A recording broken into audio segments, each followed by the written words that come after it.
Pernahkah kalian memperhatikan ada siswa yang begitu aktif bertanya di kelas, tapi ada juga yang hanya diam meski sebenarnya ingin bicara?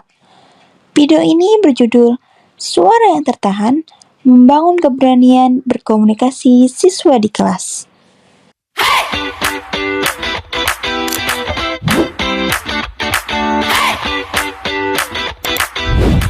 A few moments later. Assalamualaikum warahmatullahi wabarakatuh.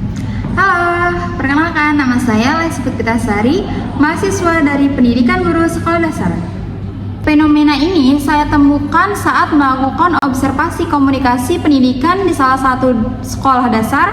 Banyak siswa yang sebenarnya itu memahami pelajaran tapi memilih diam karena takut salah ataupun malu.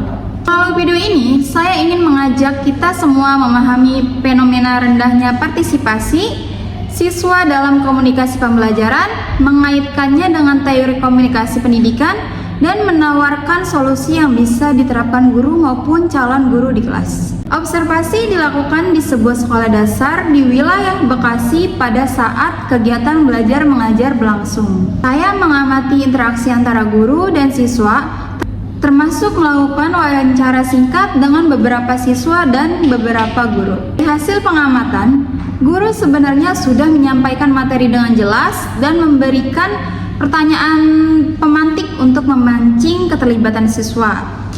Namun, partisipasi siswa ternyata belum merata, hanya sebagai kecil yang berani bertanya ataupun menjawab. Saat diwawancarai, sebagian siswa mengaku merasa takut salah dan malu ketika harus berbicara di depan kelas atau menjawab pertanyaan guru. Akibatnya, partisipasi belajar menjadi tidak merata, siswa yang aktif semakin berkembang, sementara siswa yang pasif berisiko tertinggal dalam memahami materi maupun dalam keterampilan berkomunikasi. Fenomena ini dapat dijelaskan melalui teori komunikasi pendidikan.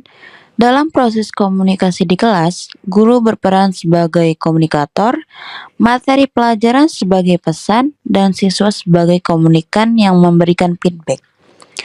Namun, rasa takut dan malu pada siswa berfungsi sebagai noise atau gangguan psikologis yang menghambat proses penyampaian pesan secara dua arah. Ada beberapa faktor yang menyebabkan hambatan ini. Yang pertama, faktor psikologis seperti rasa takut salah dan kurang percaya diri. Yang kedua, faktor lingkungan kelas yang belum sepenuhnya membuat semua siswa merasa nyaman untuk berbicara. Yang ketiga, hambatan komunikasi antara guru dan orang tua, misalnya karena kesibukan orang tua atau karakter yang berbeda-beda, sehingga dukungan terhadap perkembangan komunikasi anak di rumah belum optimal. Jika dibiarkan, kesenjangan partisipasi ini bisa berdampak panjang, bukan hanya pada nilai akademik, tetapi juga pada kepercayaan diri siswa dalam berkomunikasi di kehidupan sehari-hari kelak. Berdasarkan teori dan hasil observasi, ada beberapa solusi yang dapat diterapkan. Pertama, guru dapat memberikan penguatan positif dan menekankan bahwa kesalahan ialah bagian dari proses belajar, bukan sesuatu yang harus ditakuti.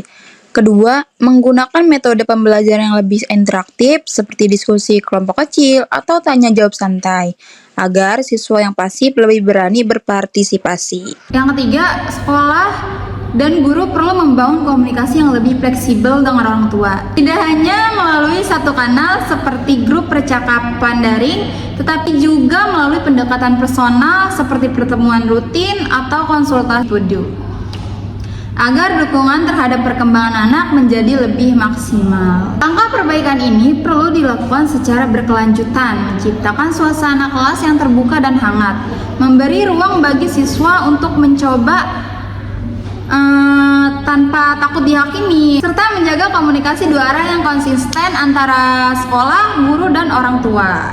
Dari observasi ini dapat disimpulkan bahwa komunikasi pendidikan yang efektif tidak hanya soal guru menyampaikan materi dengan jelas, tetapi juga soal bagaimana menciptakan ruang aman bagi setiap siswa untuk berani bersuara. Pesan yang dapat kita ambil, setiap suara yang tertahan berhak untuk didengar, dan tugas kita sebagai calon guru maupun pendidik adalah membuka ruang itu selebar mungkin.